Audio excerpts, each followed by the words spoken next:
Welcome to the ancient town of Rochester on Medway, Kent.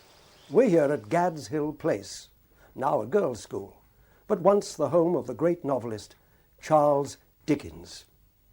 Dickens always coveted this house, from the time as a boy when he used to walk around this area with his father, and he finally bought it in 1856 and lived here until his death in 1870. It was here also that he wrote probably his most popular and enduring novel, Great Expectations, and it was in the villages and marshes around Rochester that he set much of the novel. In fact, Rochester is now the centre of the Dickens country.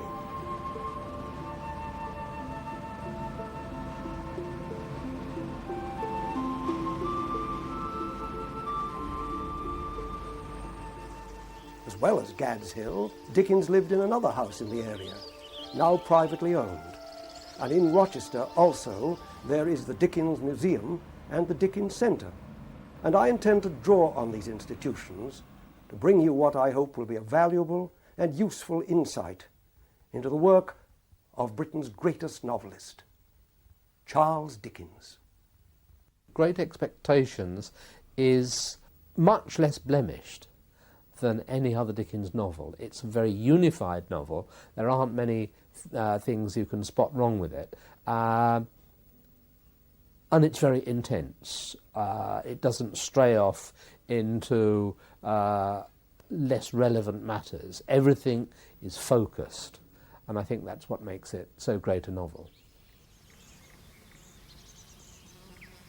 Great Expectations is the story of Pip, a young orphan boy who is seized by the frightening figure of Magwitch, an escaped convict, early one morning in a graveyard.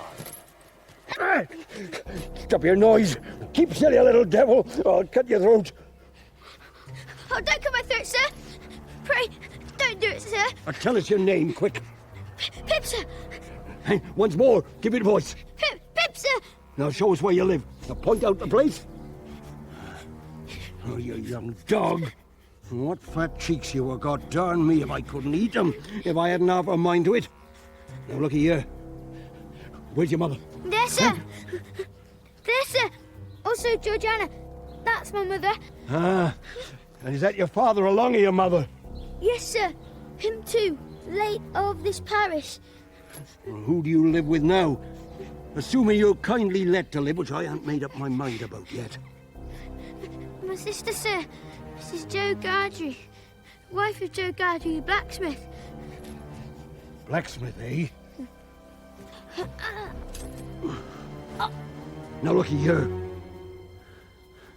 The question being whether you be let to live. Now you know what a file is? Yes, sir. And you know what whittles is? Yes, sir. Well, you get me a file, and you get me whittles, and you bring them both to me, or I'll have your heart and your liver out. Now, what do you say, eh? I'll get the file and the whittle, sir. And I'll be here early in the morning. Say, Lord, strike me dead if I don't. Now you remember what you undertook. You remember that young man. Now you get home. Partly through fright, partly through pity, Pip agrees to help Magwitch by bringing him food and a file to help in his escape. Later, as a young man, Pip has wealth, education, gentlemanly status bestowed upon him by a mysterious benefactor. Now, Pip assumes his anonymous patron to be Miss Havisham, an eccentric and wealthy old lady who lives alone in a cobweb-filled mansion which she never leaves. Miss Havisham is an extraordinary figure, and I think a very interesting figure, both in the history of the novel and structurally within this novel. I suppose the chief thing to be said about Miss Havisham is that, in contrast to Pip, she doesn't learn until too late. She is a wronged woman, and she responds to being wronged in an extraordinary and ultimately, when it comes down to it, wicked way, and she is stuck within that. She is imprisoned within a bizarre and evil response. And this imprisonment is represented by the time warp that she's in. Now, the novelist and essayist G.K. Chesterton has said that Great Expectations is a novel without a hero, that the main character, Pip, doesn't initiate action, but rather has circumstances thrust upon him. I asked Thelma Grove, an international expert on Charles Dickens, what she thought of this view. Well, I think Pip is an anti-hero. He starts off really in the mode of a Dickens child victim. He's physically abused by Mrs. Joe. He's bullied by Uncle Pumblechook. He's humiliated by Estella. He is, as he says, all this treatment has made him morally timid and very sensitive. He is very much at the mercy of other people's actions right through the novel. This is very true. G.K. Chesterton also said that Pip thinks that he's better than anybody else. It's sometimes said that Great Expectations is a novel without a hero, but it does need to be seen in context, I think, because in a way, the whole history of the novel in the West is about dissolving the figure of the hero. Generally speaking, novels are not about the brave leader who defeats his enemies, gets the money and gets the girl. There are novels like that, and they can work very well. But generally speaking, the novel, the genius of the novel has been to show an individual, a fallible individual, who makes mistakes, learns lessons the hard way, and becomes a better person. And that, of course, is eminently true of Pip. We're outside Restoration House in Rochester. This was Charles Dickens' model for Sattie's house, the home of the mysterious Miss Havisham. In this scene, young Pip visits Sattie's house for the first time and meets Miss Havisham and Estella. Come closer.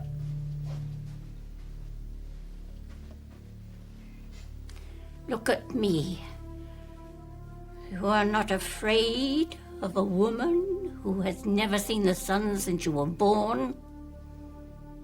No. Do you know what I touch here? Yes, ma'am. What do I touch here? Your heart. Broken. I am tired. I need diversion. And I'm done with men and women. Play.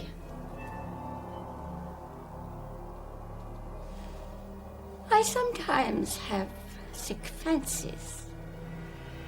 And I have a sick fancy that I want to see some play. Play! Play! Are you sullen and obstinate? No, ma'am. I'm very sorry for you, and very sorry that I can't play just now.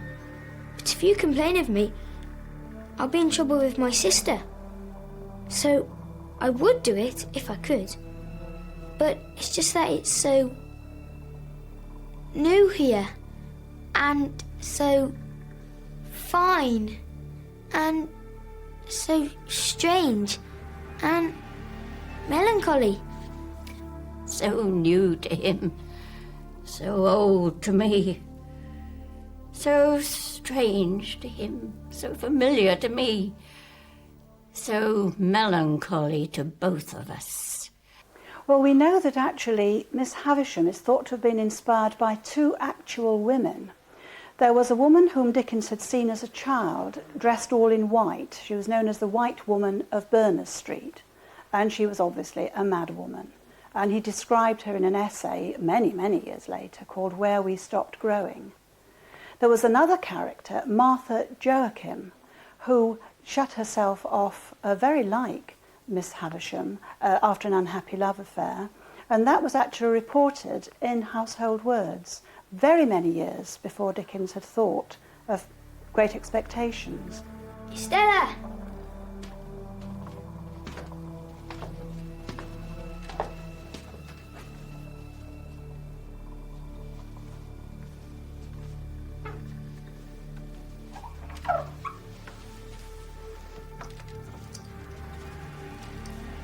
yours one day, my dear, and you will use it well. Let me see you play cards with this boy. With this boy? Why, he's a common labouring boy. Well, you can break his heart. She did adopt Estella in the first place just to give a good home to a poor child, but she gradually began to develop this idea of bringing her up to wreak revenge on the male sex. And of course Pip comes into this because in the very first meeting, when Estella is objecting to Pip being a common labouring boy, Miss Havisham says, well, you can break his heart. And Pip is used as practice for Estella. The distortion of Estella's moral values by Miss Havisham can be seen, but it's not consistent. I think one of the most interesting moments is after the comical fistfight between the infant Pip and the infant Herbert Pocket, and this, not to put too fine a point upon it, turns her on. There is a glow to her face, and she asks Pip, who is a trainee blacksmith, or has worked in the forge and is more than a match for the rather weedy Herbert Pocket, she asks him to kiss her on the cheek and takes pleasure from it. I'm here in the grounds of the Charles Dickens Centre, and behind me is a Swiss chalet presented to Charles Dickens by one of his friends. This stood in the gardens of his home at Gad's Hill Place, and he used it as a study from 1865 until his death in 1870. It was, in fact, in the upper room that Charles Dickens wrote his very last words.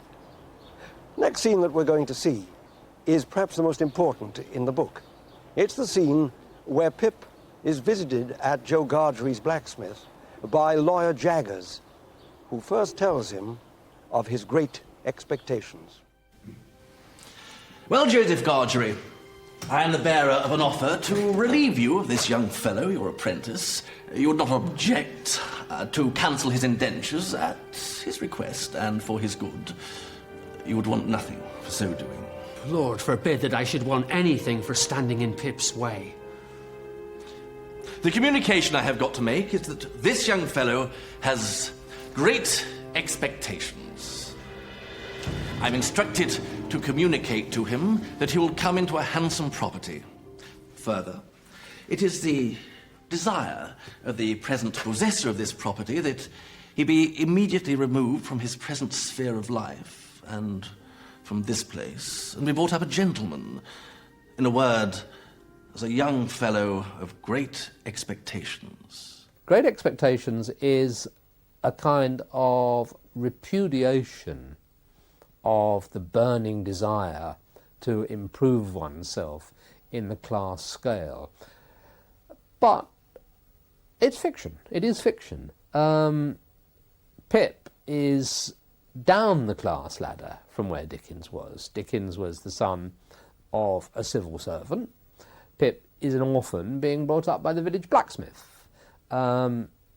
Dickens had a much better chance of getting into the middle class than Pip did. Pip could realistically have expected to have no chance at all. The fact that he does get a chance is luck. It's Dickens, I think, looking at his own life in a very different way, from a different perspective. In this scene, all Pip's great expectations come crashing down when he finds that his mysterious benefactor is not, after all, Miss Havisham, as he had supposed, but Magwitch, the escaped convict he befriended so many years ago. May I be so bold as to ask how you have done well since you and me was out on them lone, shivering marshes, eh? How? Aye. I have been chosen to succeed to some property. May a mere warmint ask what property? Discover the past with exclusive history documentaries from History Hit and uncover the secrets of some of the most famous people and events in history. History Hit gives you access to a growing range of documentaries presented by and featuring historians at the forefront of research and debate. Whether you are looking to find out more about charismatic leaders like Cleopatra or to discover the story behind the Industrial Revolution, History Hit will have something for you. We also aim to bring you the stories and legends that shaped our world through our award-winning podcast network. Sign up now for a free trial, and Absolute History fans get 50% off their first 3 months. Just be sure to use the code AbsoluteHistory at checkout. I don't know. May a mere warmint ask, whose property? Could I make a guess, I wonder, at your income since you first come of age? As to the first figure now. 5? Concerning a guardian, well, there ought to have been some guardian or such like while you was a minor. Some lawyer, maybe. Now, as to the first letter of that lawyer's name, would it be J? Put it as the employer of that lawyer whose name began with J and might be Jaggers. Yes, Pip, I made a gentleman of you. It was me that done it. I swore that time that sure as I ever made a guinea, that guinea should be yours. Now looky here, Pip, I'm your second father. You're my son, and more to me nor any son. I put away money so you could spend it. Oh, look at you, dear boy. Look at these your lodgings of yours, fit for a lord. A lord. Oh, don't you mind talking, Pip? Better that you should keep quiet, dear boy. You hadn't slowly longed for this day as I have. You wasn't prepared for it as I was. But did you never think it was me? No. No. No, never, never. Well, you see, it was me, and single-handed. No one else but my own self, and Mr. Jaggers. You can certainly isolate certain themes in Great Expectations. Class, clearly, is an important theme. Snobbery is an aspect of this. Money is an important theme. Crime and what you do with the criminal is an important theme. Perhaps one of the most important is forgiveness. I think it's very much a novel about forgiveness. Lots of people have to be forgiven. Pip has to ask forgiveness. Mrs. Joe has to ask forgiveness. Stella has to ask forgiveness. Miss Havisham has to ask forgiveness. And Magwitch is not really in a condition to ask it, but Pip asks it on his behalf. I think a very strong theme is this idea of chains of events leading to catastrophic and unforeseen circumstances. Another strong theme, obviously, is penal reform, Dickens's interest with all kinds of penal reform. You have very graphic descriptions of the criminal law, of the conditions in Newgate. We know that the conditions on the prison hulks, which Dickens saw moored here in the river as a child, were very, very bad. And I think he has got a great deal of insight into characters such as Magwitch. At last I done it, Pip. I done it. So, where am I to be put? I must be put somewheres, dear boy. To sleep. To sleep long and sound, because I've been sea-tossed and sea-washed months and months. My friend and companion is away. You must have his room. He won't be back tomorrow, will he? Tomorrow? No. Because I was sent for life. 'Tis death to come back. And there's been overmuch coming back of late years. I should of a certainty be hanged if took. Well, To bed, then. You should be comfortable in here. Thank you. I think Dickens has great skill in Great Expectations, is while he shows Pip to be a coward, a snob, we still have a lot of sympathy for Pip. We still have a great feeling of sympathy for him. Pip wants to be a gentleman, gets to be a gentleman freakishly, and finds it's not all it's cracked up to be. He has to learn lessons the hard way through suffering, and he has to learn more basic human values. After the shock of Magwitch's confession that he is the true provider of Pip's great expectations, Pip returns to Sattie's house to confront Miss Havisham and to declare his undying love for Estella. And what wind blows you here, Pip? Miss Havisham, I went to Richmond yesterday to speak to Estella, and finding that some wind had blown her here, I followed.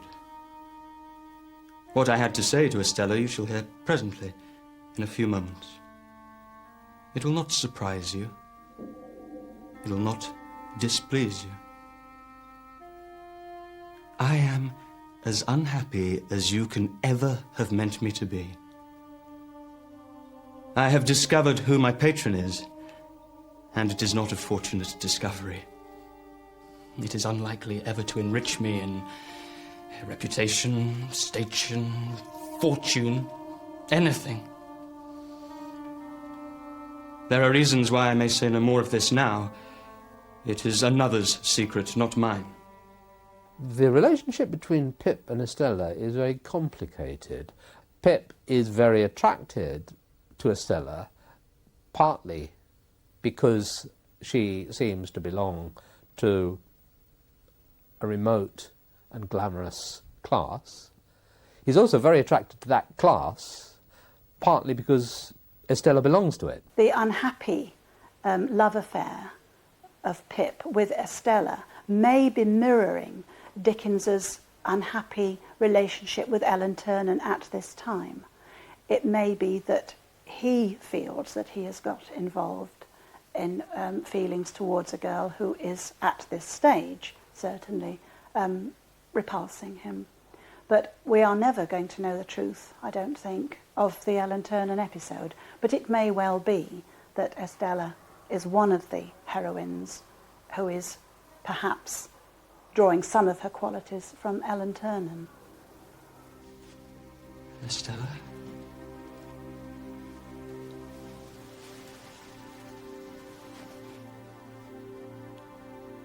You know I love you. You know that I have loved you long and dearly. I should have said this sooner, but for my long mistake.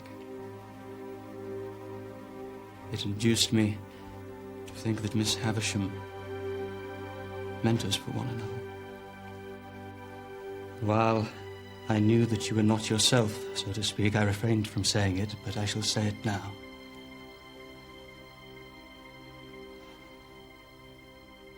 Although I know that I have no hope of ever calling you mine, I still love you. I have loved you ever since I first saw you here. It would have been cruel, horribly cruel of Miss Havisham to have practiced on the susceptibility of a poor boy and to torture me through all these years with a vain hope and an idle pursuit. If she had reflected on the gravity of what she did. But I think she did not. I think in the endurance of her trial, she forgot mine. It seems that there are sentiments which I am not able to comprehend. When you say you love me, I know what you mean as a form of words, but nothing more. You address nothing in my heart, you touch nothing there. I don't care for what you say at all. I've tried to warn you of this, have I not? Yes. But you would not be warned, for you thought I did not mean it. I thought and hoped you could not mean it. You, so young, untried and beautiful. Stella, it's not in nature. It is in my nature. It is in the nature formed within me.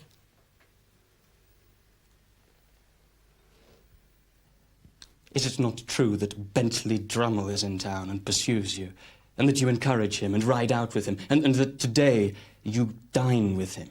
It is quite true. Oh, you cannot love him. You would not marry him. Why not tell you the truth? I'm going to be married to him. She's always attracted to Pip, but her training, her corruption, if you like, by Miss Havisham, leads her to have other values. She tries to protect Pip against his attraction to her. Doesn't succeed, of course. Pip, in a doomed way, yearns for her and is devastated when she marries Bentley Drummle, but she is punished by her marriage to Bentley Drummle. Like so many of the characters in the novel, she is scourged through actual physical injury.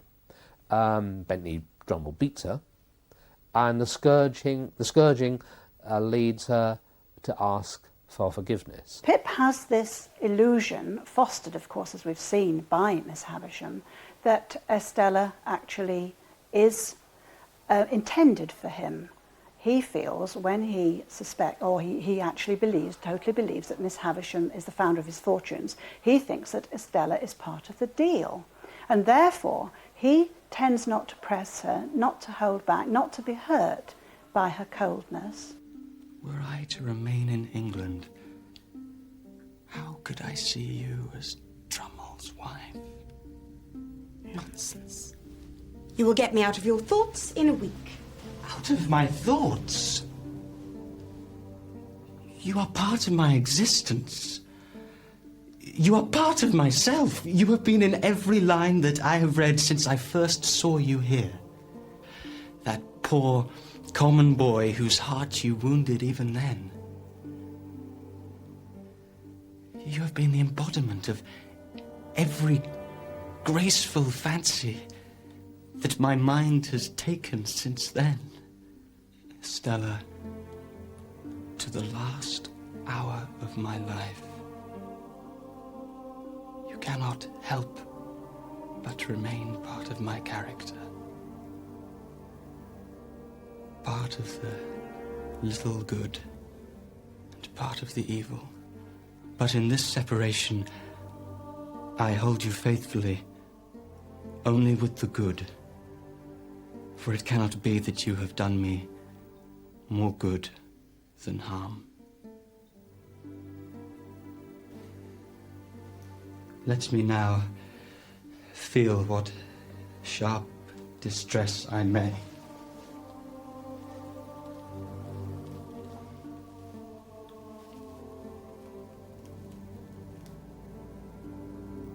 God bless you.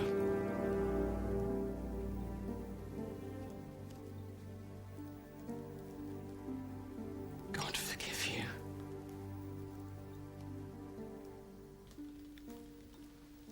I think Great Expectations is the least imperfect of Dickens's novels. Dickens's novels are really quite extraordinary in many ways. All of them have faults in them, which it's quite easy to spot. But somehow, despite that, they're often so very much better than faultless novels. On the whole, I think I agree with G.K. Chesterton, who says of Great Expectations, it has a quality of serene irony and even sadness, which puts it quite alone among his other works.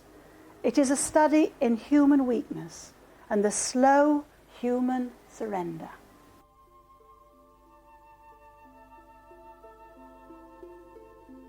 Oh, Estella. Estella, you were never designed for me. Miss Havisham's intentions towards me were but a mere dream. I only suffered in Sartis' house as a convenience, a sting for the greedy relations. A model with a mechanical heart for them to practice on when no other practice was at hand. Poor Joe, whom I deserted falsely on a second thought. How can I ever undo what I've done?